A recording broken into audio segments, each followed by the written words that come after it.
ओम श्री शिव महापुराणाय नमो नमः। ओम वायवी संगीताय नमो नमः। ओम अथ दुवः त्रिंशोऽध्यायः। परम धर्म का प्रतिपादन। शैवागम के अनुसार पाशुपत ज्ञान तथा उसके साधनों का वर्णन सुनिए।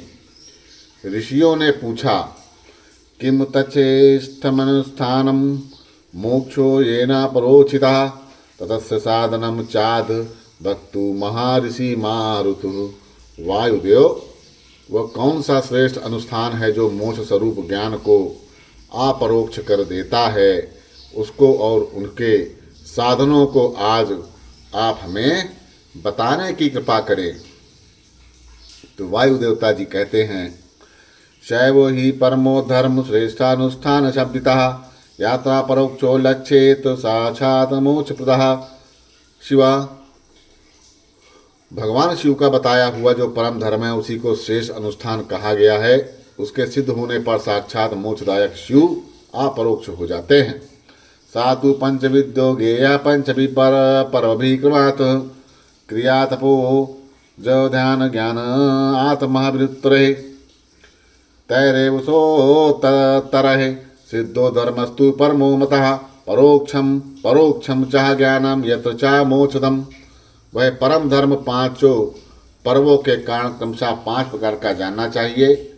यह उन पर्वों के नाम है क्रिया, तप, जप, ध्यान और ज्ञान। ये उत्तरोत्तर श्रेष्ठ हैं। उन उत्कृष्ट साधनों से सिद्ध हुआ धर्म परम धर्म माना गया है, जहाँ परोक्ष ज्ञान भी अपरोक्ष ज्ञान होकर मोक्षदायक हो जाता है। परमो परम सोक्षोभो धर्मो हि सुचोतो धर्म शब्द बीजोर्थो प्रमाणम श्रुतिरेवना। परमो योग पर्यंतो धर्म श्रुति शिरोगतः धर्म स्तवम परमो स्तग्धा श्रुति मुखो स्तता। वैदिक धर्म 2 प्रकार के बताए गए, परम और अपरम। धर्म शब्द से प्रतिपाद अर्थ में हमारे लिए श्रुति ही प्रमाण है। योग पर्यंत जो परम धर्म है वो श्रुतियों के शिरोभूत उपनिषद में वर्णित है, और जो अपरम धर्म है वो उसकी अपेक्षा नीचे श्रुति के मुख भाग से अर्थात संगीता मंत्रों द्वारा प्रतिपादित हुआ है। अपस्वात्मादिको कारत्ववधो धर्म परमो मता साधारण स्तोत्र संतु सर्वेषामधिकारता सा चायं परमो धर्म परम धर्मस्य साधनम धर्म शास्त्रादि सम्यक सांगम एवोपम्रमिता। जिसमें पशु बद्ध जीवों का अधिकार नहीं है वो वेदांत वर्णित धर्म परम धर्म माना गया है। उससे भिन्न हो जो यज्ञ आदि उसमें सबका अधिकार होने से वह साधारण या अपरम धर्म कहलाता है। जो अपरम धर्म है वही परम धर्म का साधन है। धर्मशास्त्र आदि के द्वारा उसका सम्यक रूप से विस्तार पूर्वक सांगोपांग निरूपण हुआ है। शैवो या परमो धर्म श्रेष्ठानुष्ठान शब्दतः इतिहास वर्णाभ्याम कथा चिंदुपम ब्रवीता शैवागमेषु संपन्ना सांगोपांग विस्तरा तत्संस्कार दृश्य संयोगे पोम ब्रवीता। भगवान शिव के द्वारा प्रतिपादन जो परम धर्म है उसी का नाम श्रेष्ठ अनुष्ठान है। इतिहास और पुराणों द्वारा उसका किसी प्रकार विस्तार हुआ है, परंतु शैव शास्त्रों द्वारा उसके विस्तार का सांगोपांग निरूपण किया गया है। वही इसके स्वरूप का सम्यक रूप से प्रतिपादन हुआ है। साथ ही उसके संस्कार और अधिकार भी सम्यक रूप से विस्तार पूर्वक बताए गए हैं। शैवागमो ही द्विविधा स्रोतश्च संस्कृता श्रुति सारमय स्रोता स्वतंत्र इतरो मता स्वातंत्रो दासभा पूर्वा तथाष्टादशधा पुनः कामिका दिशांख्या भी सिद्धि सिद्धांत संगीता। शैव आगमन के 2 भेद हैं, श्रौत और आश्रौत। जो श्रुति के सार तत्व से संपन्न है वो संस्कार संपन्न स्रोत है। जो स्वतंत्र हैं वह अश्रोत माने गए हैं। स्वतंत्र शैवागमन पहले 10 प्रकार का था, फिर 18 प्रकार का हुआ। वह कामिक आदि संज्ञाओं से सिद्ध होकर सिद्धांत नाम धारण करता है। श्रुति सारमयो यस्तु शतकोटि प्रविस्त्रः परम पाशुपतम यत्र प्रथम ज्ञानम चा कथ्यते योगावर्तेषु शिष्यते योगाचार स्वारूपिणः तत तत्रावात्रेणेन शिवेन प्रवर्तते। श्रुति सार में जो शैव शास्त्र है उसका विस्तार 100 करोड़ श्लोकों में किया गया। उसी में उत्कृष्ट पाशुपत व्रत और पाशुपत ज्ञान का वर्णन किया गया है।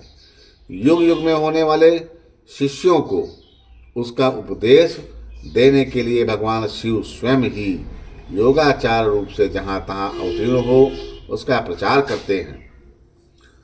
सांचिपयास्य प्रवक्ता स्त्वारा परमश्या रूरदर्दाच योगतस्थस्य उपमन्यु महायशः ते च पाशुपतः गेया संगीतानां प्रवर्तकः तत्सन्ततीयः गुरवः शतो यः सहस्रशः। इस शैव शास्त्र को संक्षिप्त करके उसके सिद्धांत का प्रवचन करने वाले मुक्ता चार महर्षि हैं, रुरु, दधीच, अगत्य और महायशस्वी उपमन्यु। उन्हें संगीताओं का प्रवर्तक यानी कि पाशुपत जानना चाहिए। उनकी संतान परंपरा में सैकड़ों हजारों गुर्जर हो चुके हैं।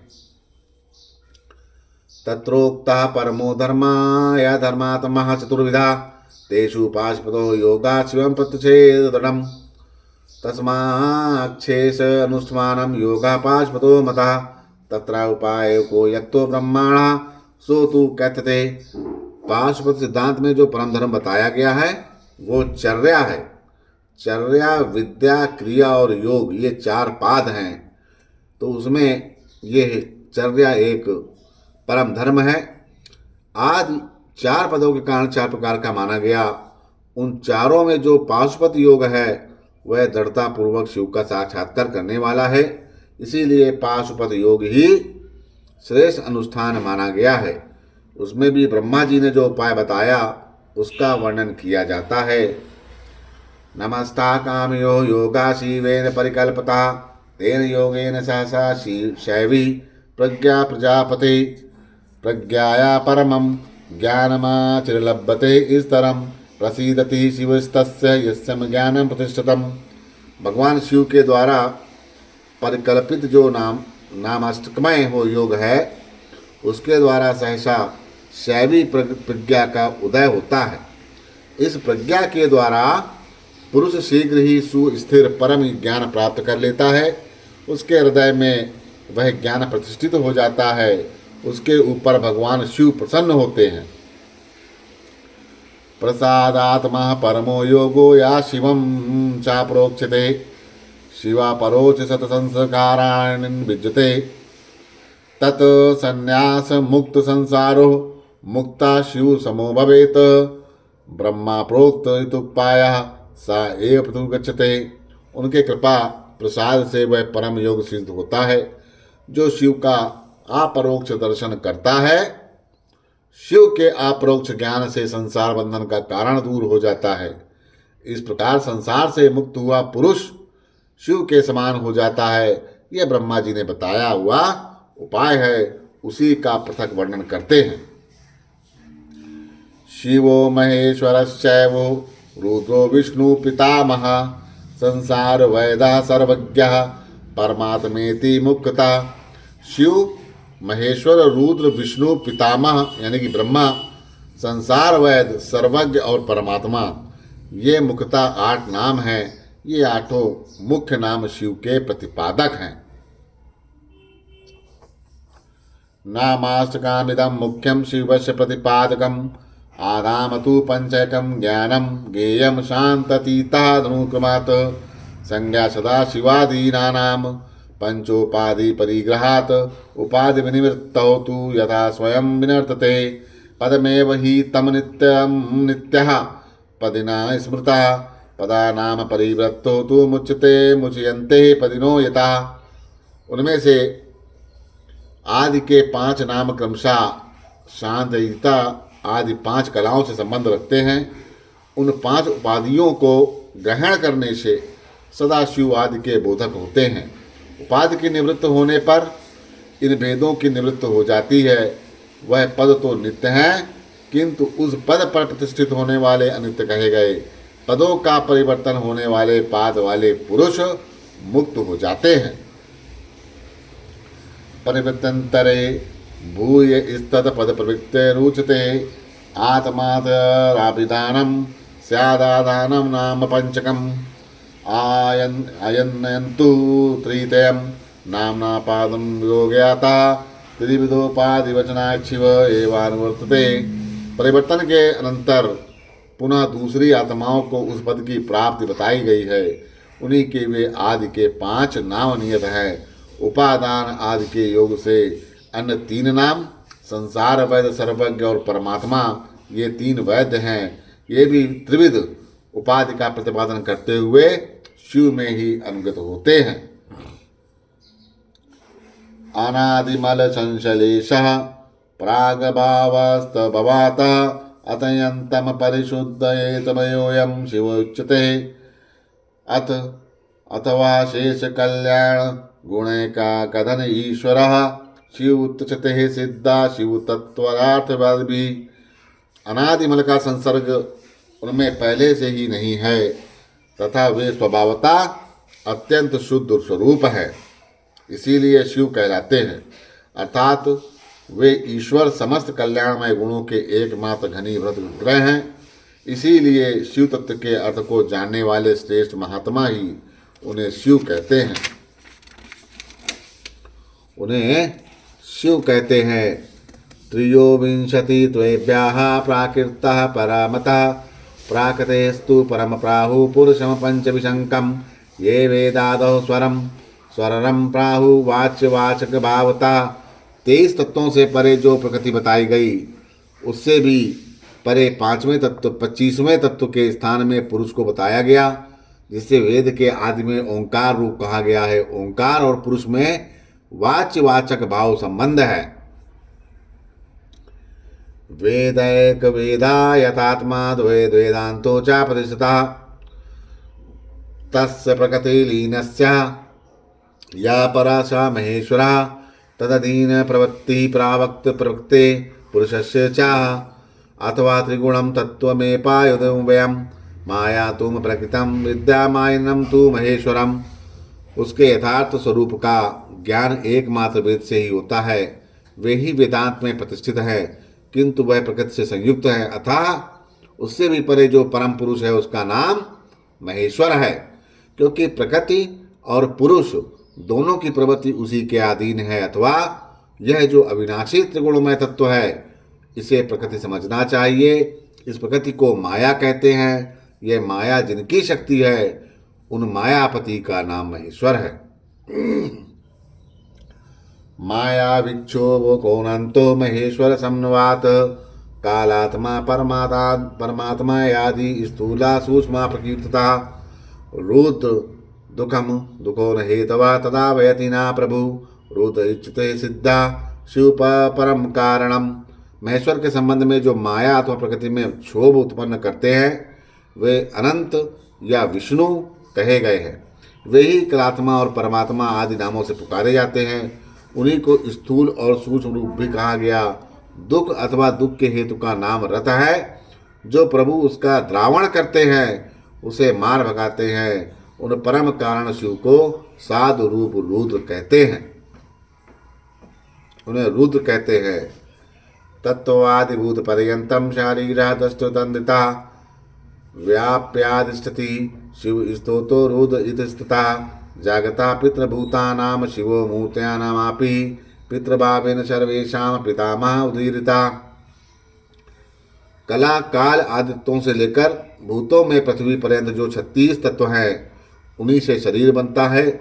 उस शरीर इंद्रियां आदि में जो तांद्रा रहित हो, व्यापक रूप से स्थित है, वे भगवान शिव रुद्र कहे गए। जगत के पिता रूप जो मूर्त आत्मा है, उन सबके पिता के रूप में भगवान शिव विराजमान हैं, इसीलिए वे पितामह कहे गए हैं।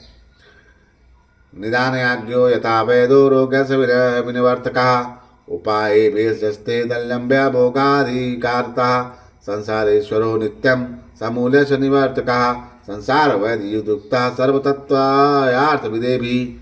जैसे रोगों के निदान को जानने वाला वैद तदानुकूल उपायों और दवाओं से रोग को दूर कर देता है, उसी तरह ईश्वर लय योग अधिकार से सदा जड़ मूल सहित संसार रोग को निवृत्त करते हैं। अतः संपूर्ण तत्वों के ज्ञाता विद्वान उन्हें संसार वैद कहते हैं। कला काल नियति विद्या राग प्रकृति और गुण ये 7 तत्व, पंच तंत्र मात्रा, 10 इंद्रियां, 4 अंतःकरण, 5 शब्द आदि विषय तथा आकाश वायु तेज जल और पृथ्वी ये 36, ये सब मिला के 36 तत्व है। नीच शरीर बनता है।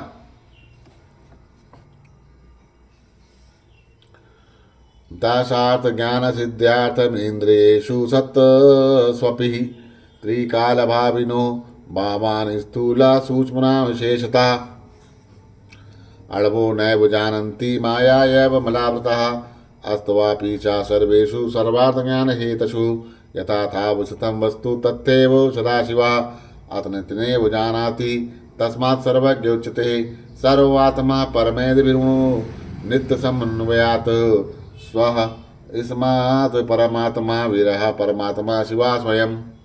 10 विषयों के ज्ञान के लिए 10 इंद्रियों के होते हुए भी जीव तीनों कालों में होने वाले सूक्ष्म स्थूल सूक्ष्म पदार्थों को पूर्ण रूप से नहीं जानते, क्योंकि माया ने उन्हें मल से आवृत कर दिया है। परंतु भगवान सदाशिव संपूर्ण विषयों के ज्ञान के साधनभूत इंद्रियों के न होने पर भी वस्तु जिस रूप में स्थित है उसी रूप में ठीक ठाक जानते हैं, इसीलिए वे सर्वज्ञ कहलाते हैं।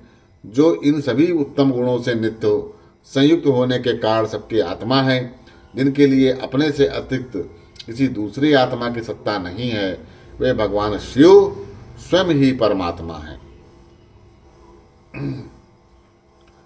नामास्तकमिदं चैव लब्ध्वाचार प्रसादतः निवृत्त्यादिकला ग्रन्थिं शिवाधे पंचानामभि यथा स्वयं क्रमाशशिष्यत्वः शोधित्वा यथा गुणं गुणितरेव शोधान्ते निरुद्वातैरथापि वा हन्त कंठतालु भूमध्यबहार आरंद्र संवितां शीतवा पूर्यष्ट कंकारं स्वात्मानं न सुष्मनयः द्वादशान्तं स्थिते ये दोनिधोपरि शिवोजसी संगतं वदनं पश्चात् संस्करणं लयात्।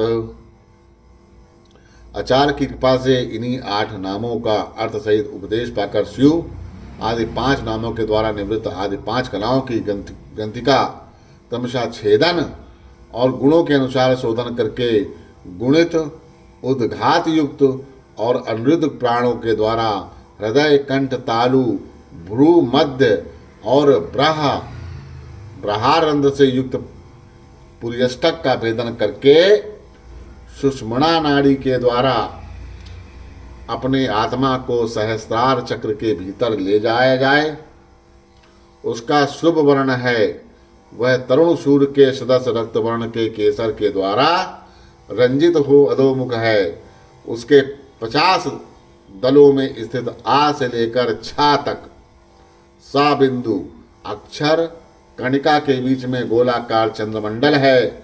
यह चंद्रमंडल छात्राकारों में स्थित है। उसने एक ऊर्ध्वमुख द्वादश दल कमल को आवृत कर रखा है।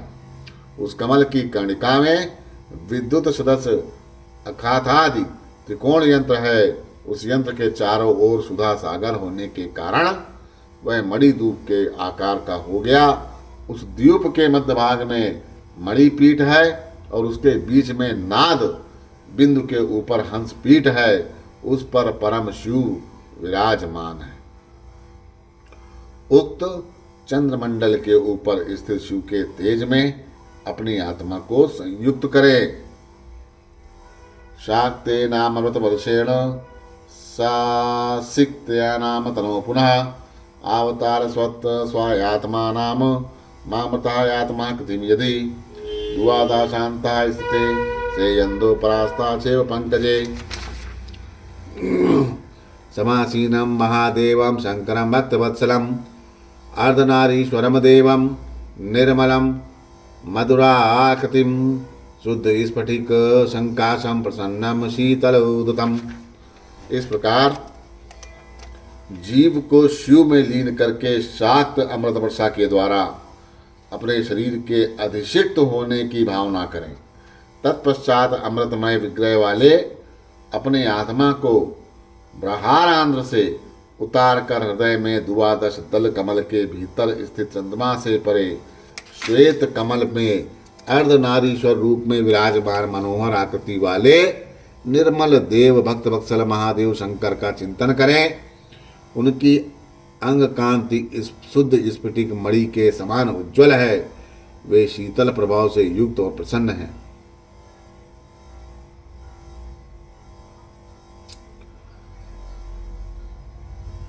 ध्यात्वा हि मानसे देवं स्वस्थ चित्तो याति मानवदा शिव नमास्तिकनेव भावपुष्टय समर्चेत। अब अव्यचर्चानान्ते हेतु पुनः प्राणनामयं मम मानवा सम्यक चित्तं समादाय शारो नामाष्टकं जपेत। नाभौ चाष्टार्धिहुर्वा पूर्णाहुत्वा नमस्तता अष्टपुष्टप्रदादेन कृत्वा वाचरणमन्तिमं निवेदयेत स्वामात्मानां चलुकोदकवर्तमना। इस प्रकार मन ही मन ध्यान करके शांत चित्त हुआ मनुष्य शिव के 8 नामों के द्वारा ही भावमय पुष्पों से उनकी पूजन करे। पूजन के अंत में पुनः प्राणायाम करके चित्त को भली भांति एकाग्र रखते हुए शिव नमाष्टक जप करे। फिर भगवान के द्वारा नाभि में 8 आहुतियां हवन करके 8 आहुतियों का हवन करके पूर्णाहुति एवं नमस्कार पूर्वक 8 फूल चढ़ाकर अंतिम अर्चना पूरी करें। चुल्लू में लिए हुए जल को आत्मसमर्पण की भावना से शिव के चरणों में समर्पित कर दें। एवं कृत्वा चिरादेव ज्ञानं पाशुपतं शुभम लभते प्रतिष्ठतां चावृत्तं चानुक्तं तथा योगम चा परमं लब्ध्वा मुच्यते नात्र संशयः। इस प्रकार करने से शीघ्र ही मंगलमय पाशुपत ज्ञान की प्राप्ति हो जाती है और साधक उस ज्ञान की सुस्थिरता पा लेता है। साथ ही यह परम उत्तम पाशुपत व्रत एवं परम योग को पाकर मुक्त हो जाता है, इसमें संशय नहीं है। ओम इति श्री शिव महापुराणे सप्तयाम वायवी संहितायाम पूर्वखंडे श्रेष्ठ अनुष्ठान वर्णनम नाम 32 इस प्रकार श्री शिव महापुराण के अंतर्गत 7वीं वायवी संहिता के पूर्व खंड में श्रेष्ठ अनुष्ठान वर्णन नामक 32वां अध्याय पूर्ण हुआ। बोलो श्री शंकर भगवान की जय।